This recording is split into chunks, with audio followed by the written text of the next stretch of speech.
Now at 10, voters in southwest Missouri and southeast Kansas decide local propositions and elections. We'll have the latest. Plus, some Pitt State construction students get some hands-on training while serving the community. And leaders around the nation react to the death of former Vice President Dick Cheney. The 4 states' most watched news starts now. Your votes are in. We're getting the numbers from area elections that affect your budget, your schools, and your neighborhoods.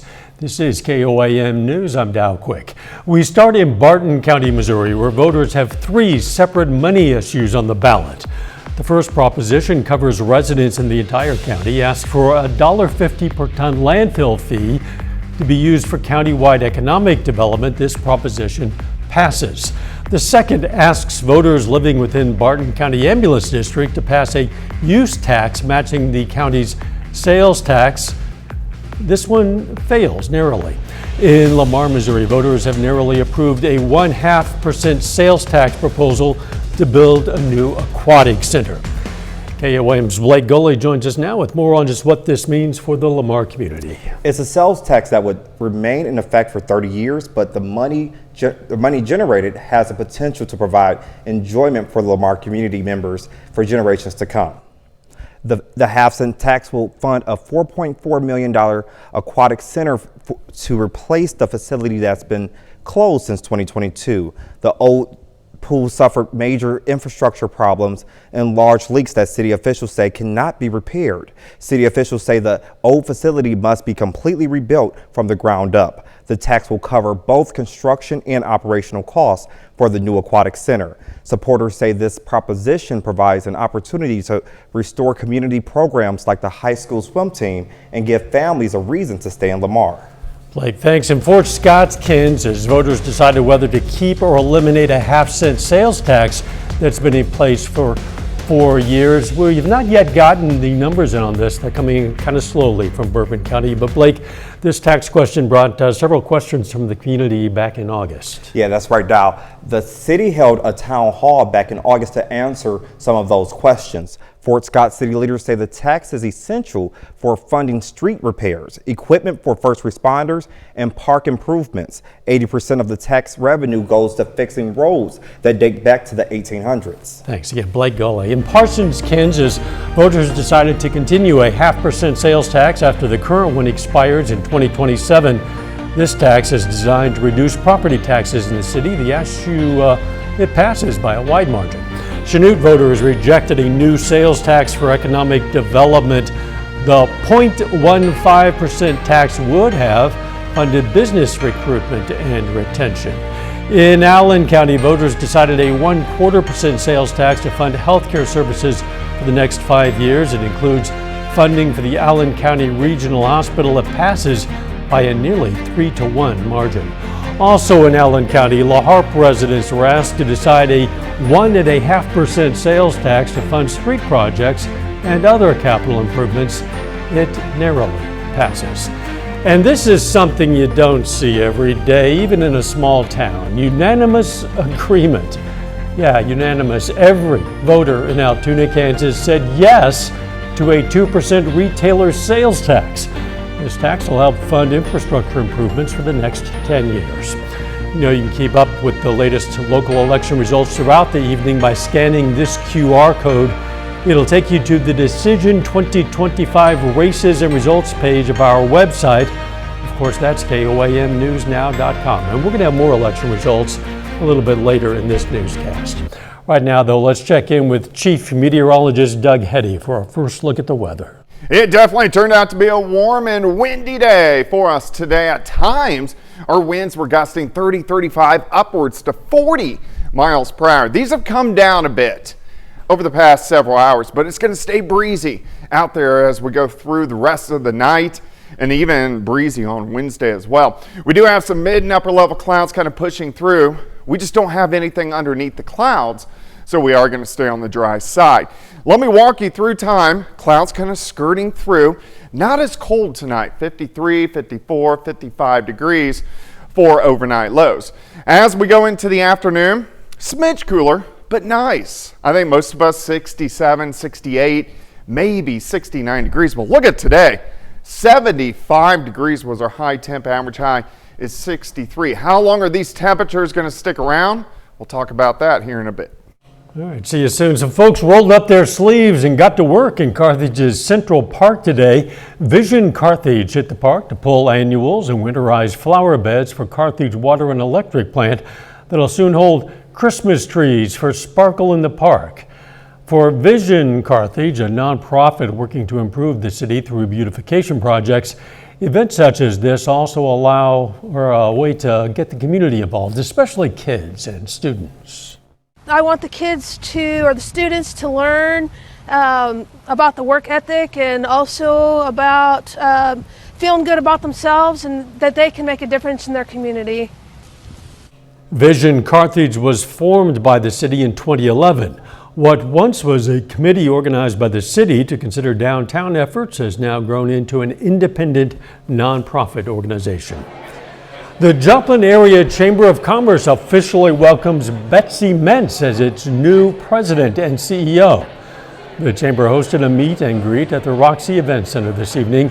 Mentz previously served on the chamber's board of directors and as executive director of the Children's Center of Southwest Missouri.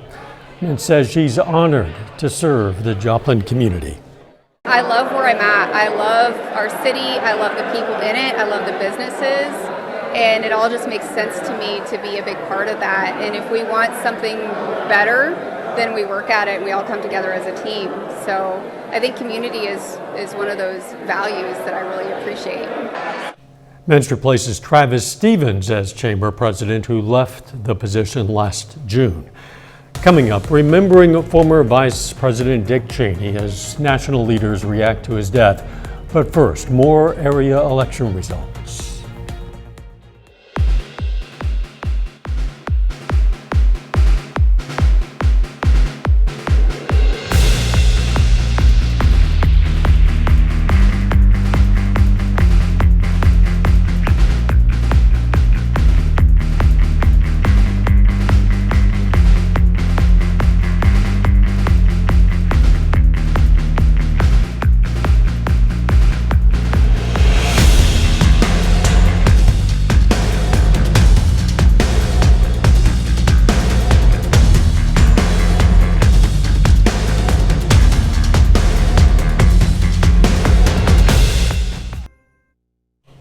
The Columbus, Kansas community and others honor a youth who died after being thrown from the hood of a car. Today, friends, family, and community came together for an honor walk for Columbus High School junior Quinn Lloyd. It took place at Springfield Mercy. The ceremonial event was held in recognition of Quinn, who was an organ donor. Quinn suffered serious injuries Thursday when he was thrown from the car. Responders got Lloyd to an ambulance and then that helicopter where he was flown to Springfield. Reaction is pouring in from around the political world after the death of former Vice President Dick Cheney. His family says he passed away from complications of pneumonia and cardiac and vascular disease. Bradley Blackburn has this report.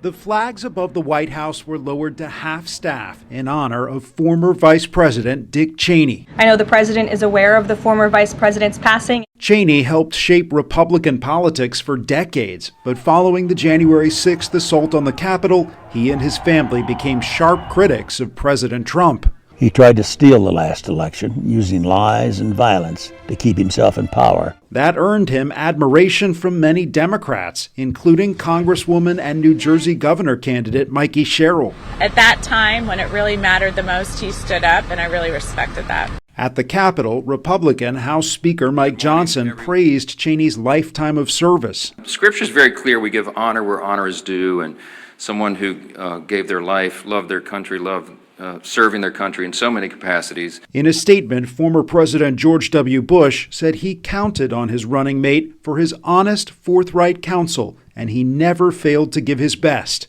Cheney's family said he was a great and good man who taught his children and grandchildren to love our country and to live lives of courage, honor, love, kindness, and fly fishing. Cheney's career was defined by September 11th and the War on Terror, greatly expanding the vice president's role in the White House. You know, for most of American history, vice presidents were irrelevant. But when we think of a powerful vice president, when we think of a partner in governing, Dick Cheney is the one that comes to mind. Dick Cheney was 84 years old. Bradley Blackburn, CBS News, New York. Every first Tuesday during the school year, the First Presbyterian Church in Joplin holds a benefit lunch for a local nonprofit. This year, Loving Grace received the donations raised from the lunch of spaghetti red and chili with or without beans. The event is a way for the church to give a little more back to the community.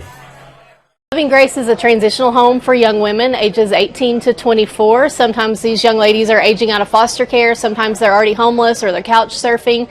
Sometimes their home life is just not safe and they need a safe place to go. And while they're with us, we want them to get a high school diploma if they don't have it already.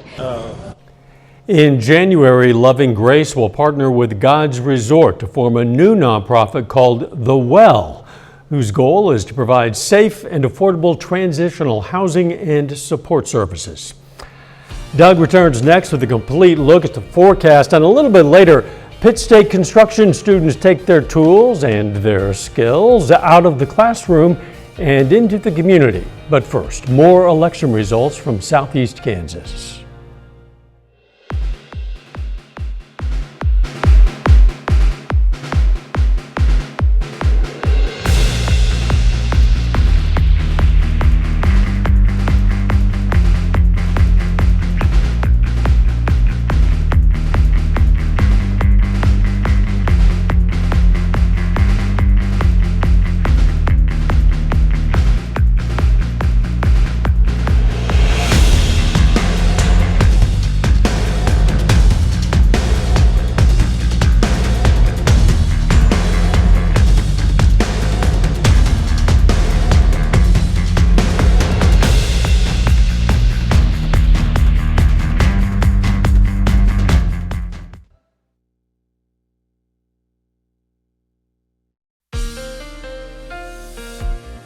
Well, it was a beautiful Tuesday for us today. 75 was our official high during the afternoon hours, so it really got up there. Now, it was super windy across the region, but we had quite a bit of sunshine throughout the daytime hours for us today. And it looks like we'll have quite a bit of sunshine again as we go into Wednesday. Now, we do have some mid and upper level clouds kind of skirting through. It's not a big deal.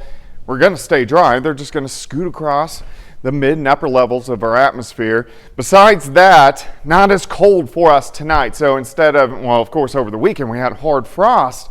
We're talking about 53, 54, 55 degrees for overnight lows, which, hey, we can handle that. All right, so by noon tomorrow, look at the winds. They're out of the north. We have a cold front that drops through about the middle of the morning. And I think our high temps a smidge cooler. Maybe 5 or 6 degrees cooler. I think most of us 68 to about 70 on your Wednesday afternoon. A little bit colder Thursday morning into the mid to upper 40s to kick off Thursday, and then partly sunny skies. Notice the winds turn back out of the south. That helps us warm back up into the 70s for highs. So temperatures stay above average next couple days, but it is going to stay a little bit on the breezy side. We see these breezy southerly winds sticking around as we go through tonight, but they're going to come down a bit as we get toward morning. I think gusts kind of 10 to 20. Watch the winds. Here comes our cold front. Here's 9, 10, 11 a.m. They switch out of the northeast, but still kind of breezy behind it, but overall pretty good day. 54 to start, 68 by noon, high temp right around 69 degrees. And look at this, really from west all the way to east, a zonal flow. We don't have any big storm systems which are moving in anytime soon. So the next few days, we stay warm, we stay a little breezy. We do have another system. Watch this. It drops in. So this is going to be Saturday night. Now look at the snow from Iowa over toward the Great Lakes. This is going to stay north of us, but what it will do for us is it pulls in some colder air behind it as we go into Sunday, Monday, and Tuesday, and then a slow warming trend as we go through the week. All right, let's go into your weekend. What should you expect? Friday overall still looks pretty good. Lower 70s for highs. Saturday, not bad again. Mid to upper 60s, but here comes that colder air dropping in. So Saturday night and into Sunday. Sunday, we may struggle to get out of the 40s for afternoon highs. And then look at this. Sunday night, we drop back into the mid-20s for lows. And then Monday's going to be chilly. Highs only right around 50. And then we'll see a slow warming trend as we go through the week. All right, 69 tomorrow, 74 Thursday, 72 on Friday, 69 Saturday, looking good, but only 48 on Sunday, only 51 by Monday. Doug, thanks. The Missouri Department of Health and Senior Services has put out a notice to everyone about the dangers of 7-O or 7-hydroxy. It's a chemical found in the kratom plant and sold in some products like gummies, candies, and powders. According to the Department of Health and Senior Services, it's 13 times stronger than morphine. Adults, we check the ingredients and look at what stuff is and can look stuff up easier than children can. If they grab something and they just want it, sometimes parents don't look at all the ingredients and stuff, but it's something that parents need to be looking at, what the ingredients are, what they're getting from the store. Some of the symptoms of 7-O use are nausea, vomiting, agitation, and confusion. Performing a CPR immediately when a child's heart stops can make the difference between life and death. A University of Missouri Kansas City study found that when a child goes into cardiac arrest, their odds of survival increase by more than 90% when CPR is initiated within the first 3 minutes. The findings highlight the urgent need for people to learn CPR and feel confident performing it right away. And a warning for people who take melatonin for sleep. New research presented at an American Heart Association meeting showed long-term use of melatonin supplements is associated with a higher risk of heart failure and death. People taking melatonin for at least a year had more than triple the risk of heart failure, casting doubt on the long-term safety of that popular supplement. Still ahead, Missouri Southern Lions are looking for a win in the MIAA conference. Plus, a Gorilla kicker is a 3-time MIAA Player of the Week winner. Those stories and more up next in sports.